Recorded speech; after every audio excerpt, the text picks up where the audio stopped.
Okay, Coach Held, as you can see, is here, so we'll start with him. First question, Sean Callahan, Husker Online. Hey, Coach.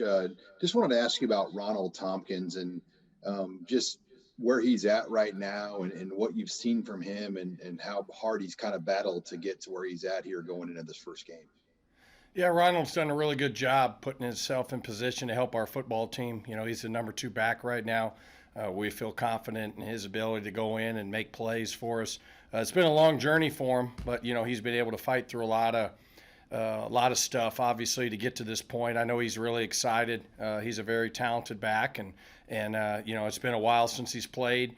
But I know he's excited to get back out there, he's another guy that will get better as the season goes on, as he gets to used to the flow of how a game will go and practice and everything, because he just hadn't done it in a long time, just on the everyday grind of it. So he's done a good job, and we're excited to be able to get him out there because we feel like he can help our team.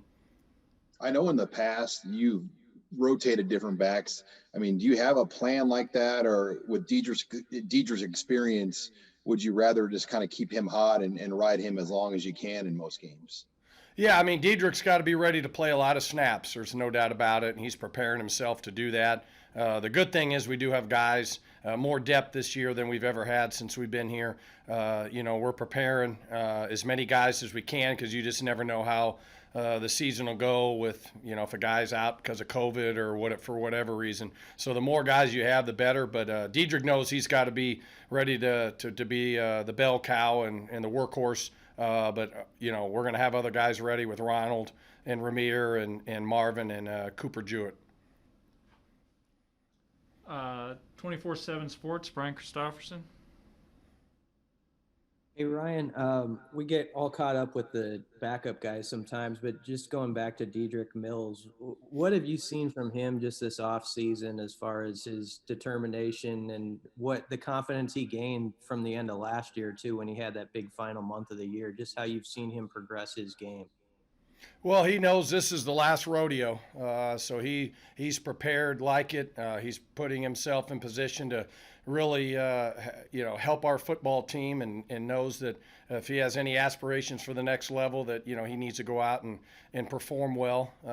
He's obviously not worrying about that, but he wants to do everything he can to help our football team, and he's just gotten better on the details of each play, being able to understand where the ball can hit. So when you look at, again, from where we were at the beginning of last year, you just look at the Colorado game, there's a couple cuts he missed that if he would have hit on the backside of that, would have been huge plays. He made them later on in the year. It just takes some time for guys to get used to it, and so he's been able to get a lot of reps, and he's ready for the workload that he's going to be presented this year. So we're excited for that, and he's a dog. He's a guy I'll go to battle with every day of the week. I know that he's going to be ready to go, and he's going to run hard and be a good teammate. And so we're excited to get on that plane Friday. Thank you. Take two or three more here for Coach. Parker Gabriel, Lincoln Journal-Star. Hey Ryan, what specifically has Ronald done from a skill set wise? I know you guys love his talent, obviously coming out of high school, but what style of back is he? What do you expect him to do when he's on the field? Well, he's a slasher. He's got the ability to make cuts. He's got tremendous hands. He can really catch the ball out of the backfield. I mean, he's one of the better guys on our football team catching the football. So he gives us a nice, 5-tool player that can do a lot of different things. But again, this is going to be his first action in a long time. So, very similar to Dedrick, he's going to get better and better and better as the year goes on, just because of getting used to, where everything's going to hit in our offense, and being able to see the signal and line up and, understand all the different concepts. I'm not going to put more on him than need be, but, we're excited he's going to be able to help our football team. And like I said, he's going to get better as the year goes on, as each week, moves forward. How do you walk that line, just as a quick follow-up, between, obviously, you start out with two of the best teams in the conference. There's no non-conference season. So with a guy like that who hasn't played in a long time, between understanding that it's not going to be perfect right off the bat, and also, believing in what he can give you. I mean, I guess you have to play to get experience, right? Yeah, no doubt, and obviously you go by practice as we prepare. Obviously, games are different than practice, but the preparation is what you can go by, and the confidence and the film study and him taking notes in meetings and paying attention and all the different things that goes into preparing for all these games. Obviously, we got a tremendous challenge ahead of us. We're excited. We're embracing that, and I know he is as well. But again, I'm not going to make it bigger than what it is for him. We're excited he's going to be able to help our football team. And like I said, I think he'll get better as the year goes on. But I have high expectations for Ramir and Marvin and Savion and Cooper Jewett as well, because those guys got to be ready to play in this season. Okay, we'll take two more. Sam McEwen and then Michael Bruntz. Sam, go ahead. Hey Ryan, what role do you play in coaching the special teams? I feel like in the past you were sort of working with some of the returners. Is that still the case? And what are you seeing in the special teams group that you're overseeing? Well, I oversee or I help Coach Rutt more with kickoff return, but I have a role in all the special teams. So on punt, I have a certain side that I work with. On punt return, I have certain numbers that I work with. On kickoff return, I still have a certain side that I work with, but I help Coach Rudd oversee it. And then kickoff, I have certain numbers. All of us coaches are involved heavily in special teams. We don't just put it on Coach Rudd. So I'm kind of a utility guy, just like everybody is. But mostly I look over in terms of heavier emphasis on kickoff return.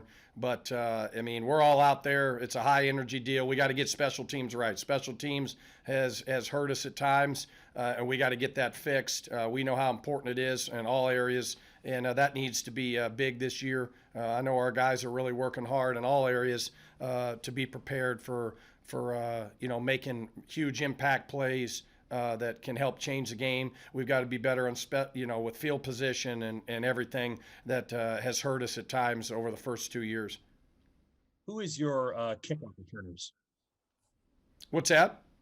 Who are your kickoff returners? Oh, you have a hybrid of guys. I mean, you have Ramir, you have Cam Taylor, you got Brody Belt, you got Wandale Robinson, Marcus Fleming. There's some different guys that'll be back there, and so Coach Beck actually works with the returners specifically. Punt return and kickoff returners, does a great job of those guys, and Coach Lubick as well. So they're working through all that, and the way the kickers are, sometimes it's harder to get kickoff returns now. They're kicking the doggone thing 10 rows deep. But you never know with the weather in the Big Ten. You got to be prepared to have these returns be changing field position, which we've got to do a better job of. All right, and Michael Bruntz finishing up for Coach Hild. Hey Ryan, you touched on it a little bit, but with Dedrick, what was the difference for him in those last 3 games last year? Was it just experience, and were you guys using him any differently, I guess, in the scheme, or what was kind of the reason, I guess, for the uptick in his production those last 3 games? Well, I just think, like anything, the more reps you get, the better. And he just kept getting more reps and more reps. And, we relied on him more heavily down the stretch. So he got more reps in the games, and then he got more reps in practice. So I think that really, it just kind of compound interest. He just kept getting better and better and better and better. And he was able to see it on film and practice and in the games. And, you just can't speed up experience. It just takes time. And, that's just something that there was some growing pains with him because just because of the offenses he's played in, because our offense is a little bit different than what he did at the Georgia Tech and then in the junior college. But now, he's been able to have a whole 1.5 year cycle of that. And, again, I think he's definitely better today than he was a year ago going into the first game, obviously. But everything starts all over. Last year, nothing matters last year. It's what have you done for me lately business. And so he's got to be ready to go out against Ohio State and perform at the level that needs to be performed for us to have the type of offense that we need and want. Thank you. All right. Thanks, Coach. Thanks, guys. We'll have Coach Shenander next here just in a second.